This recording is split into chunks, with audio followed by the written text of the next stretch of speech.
And then they're thinking, well, why should we stay? It's actually a very fearful place. And you told us it's a fearful place. It's ferocious animals. It's the dead of night.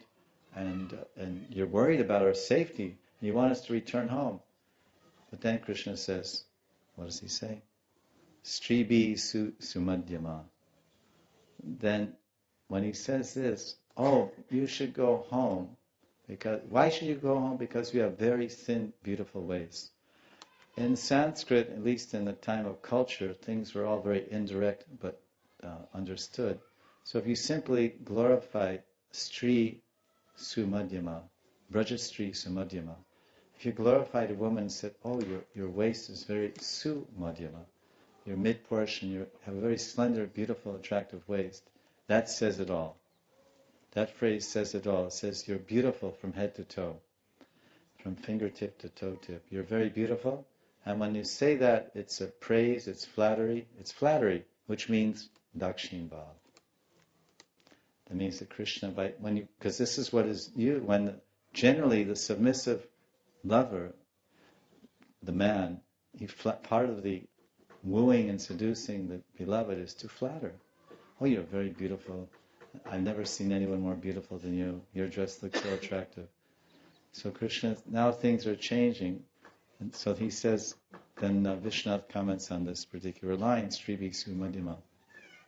He says that, because when he tells them to go back, that it's not, there's so many snakes and all this, then the gopis, finally, Vishwanath envisions that they say something, all right, you told us to return to Braj, what you just said, Pratiyata Brajam, you should go back.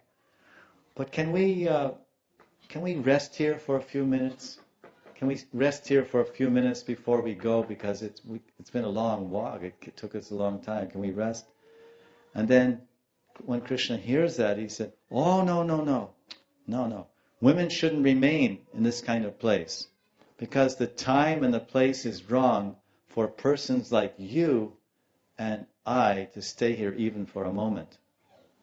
Why? And then he tells why. Because, O slender-waisted ones, Sumadhyama, why should you not delay or tarry, stay here very long? Because you're very beautiful young girls, and I am a beautiful young boy. Because you're chaste, and I'm a brahmachari, as confirmed by the words Krishna Brahmachari and Gopal Tapani Upanishad, there should be no fault in our being in the same place. At least externally it appears. I'm a brahmachari, so I'm okay with you. And you're chaste, so there's no problem. But nevertheless, that's the externals. That may be the physical designation of an ashram or a position or a social position. But there's something called a mind. And the mind, Krishna says, can never be trusted, as we know very well. Neither your mind nor my mind. So since Krishna is kind of saying, I'm losing it and you better go soon, which means don't go, please stay. Now Vishwanath reveals Krishna's heart. Krishna's inner eagerness is quite obvious. His real heart is obvious in what he's saying. If we read Krishna's words between the lines, as follows, and he says, if out of shyness, because they really haven't said anything except what Vishwanath is imagining, if out of shyness you cannot tell me the reason why you've come, which I asked you, then don't speak. I already know. Anyway, so listen as I tell you. So this is, now, on this particular point about Stribi Sumadhyama, he continues, Vishwanath.